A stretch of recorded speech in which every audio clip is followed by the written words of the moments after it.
Como vostedes saben ben, este grupo parlamentario ven mantendo diversas xuntanzas con representantes do sector pesqueiro galego e por eso non nos pasa pois o que lles pasa a vostedes. E co obxecto de intercambiar impresións sobre distintas cuestións de actualidade no sector e abordar iniciativas de cara ao futuro, iniciativas encamiñadas a chegar solucións a moitos dos problemas que nos plantean ou a render conta da acción do Goberno nos distintos ámbitos da actualidade. E froito dese diálogo permanente que ten este grupo parlamentario co sector pesqueiro galego, concordamos na necesidade de mellorar, na necesidade de axilizar o sistema actual polo que se computa o consumo de cotas de pesca. En concreto, para as embarcacións que participan no Plan de Xestión do Caladoiro Nacional do Cantábrico Noroeste. Queremos, insisto, introducir mecanismos correctores que axilicen, simplifiquen e faigan máis efectivo ese cuanteo da cota consumida e da cota dispoñible. E de aí xurde esta proposición non de lei que na proposta de acordo di o seguinte: que a Xunta de Galicia se dirixa ao Goberno Central, que é a administración competente en este tema, para que este impulse as reformas normativas que sexan precisas, de tal xeito que sexa obrigatorio que todas as embarcacións con porto base en Galicia comuniquen á Federación Galega de Confradías as súas notas de venta, con independencia do punto onde teña lugar as descargas das capturas e nun plazo que non supere as 12 horas desde que estas se produzcan. Por iso que estamos convencidos de que, deste xeito, a Federación de Confradías poderá facer un seguimento moito máis real, un seguimento moito máis exhaustivo das cotas consumidas e poderá tamén adoptar en tempo e en forma as decisións respecto das medidas de xestión das distintas pesquerías que, en cada caso, sexan pertinentes, cambio de topes, solicitude de peches e un largo etcétera.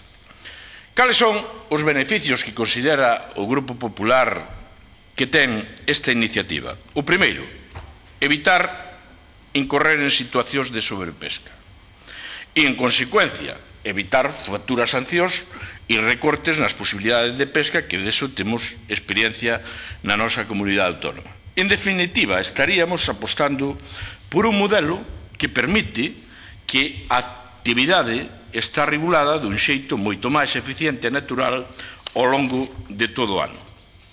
Para que actividades?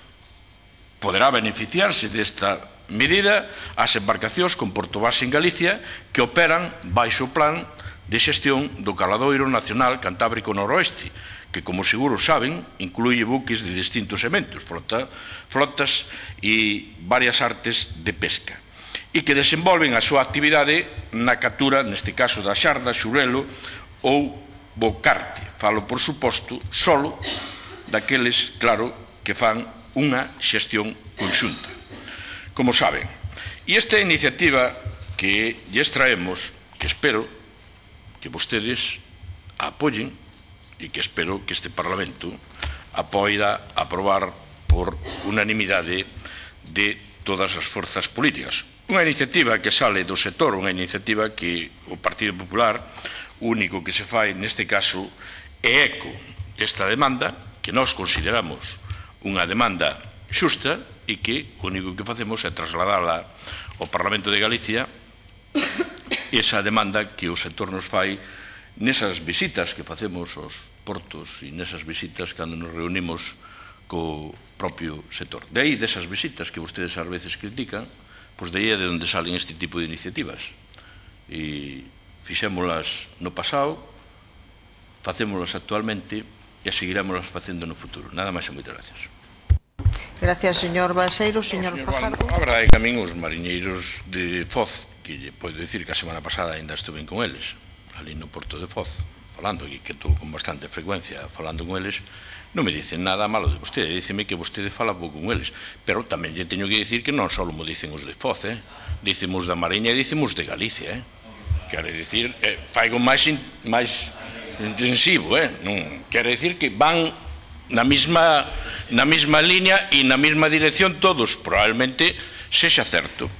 Pero para vostedes isto é unha chorrada, pero para nós é a realidade do sector e é o que dice o sector. E espero que o sector se faiga eco do que vostede acaba de dicir hoxe aquí. E sabe por qué?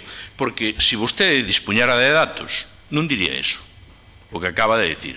Se vostede dispuñera de datos, se vostede falara co sector, e aquí é onde se ve que vostede non fala moito co sector, que é certo logo o que dice o sector de que vostede fala pouco con eles, tanto en Foz como na Mariña como en Galicia, pois se vostede dispuñera de datos é imposible poder dicir no Parlamento de Galicia un representante público que ademais o seu carón é o portavoz de pesca e ademais procede dun concello donde hai unha tradición pesqueira e procede dun concello con Porto de Mar, é imposible dicir que isto é unha chorrada. Sabe por qué? Porque se vostede houbera tido datos nada máis que das últimas dúas campañas en artes varias, xa non podería dicir eso. Non podería dicir eso. Nas que participaron máis de 100 embarcacións. Sabe por qué?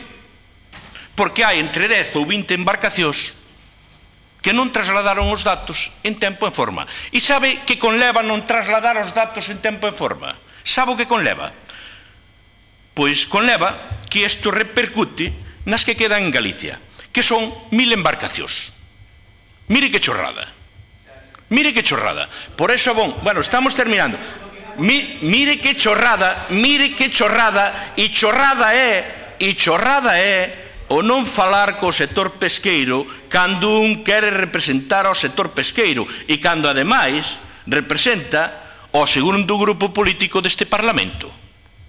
Porque, cando menos, os portavoces que tuveron antes de vostede neste grupo parlamentario, a mí me consta que falaban co sector pesqueiro. A mí me consta que o señor Laje Tuñas tiña reunións co sector pesqueiro. A mí me consta que a señora Marisol Soneira tiña reunións co sector pesqueiro.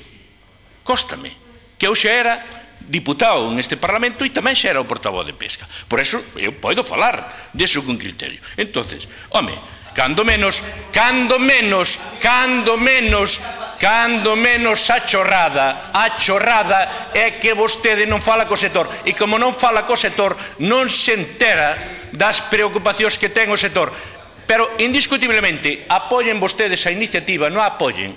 Esta iniciativa vamos a aprobar no Parlamento de Galicia. Apoyen a vostedes, non a apoyen. Para vostedes é unha chorrada e para nós, para o grupo mayoritario desta Cámara, é a realidade do sector e é o que demanda o sector e nos facemos eco do que demanda o sector e o único que facemos nosotros é trasladala ao Parlamento de Galicia. Sigan vostedes con esas chorradas que con esas chorradas van ben. Nada máis e moitas gracias. Gracias, señor Balseiro.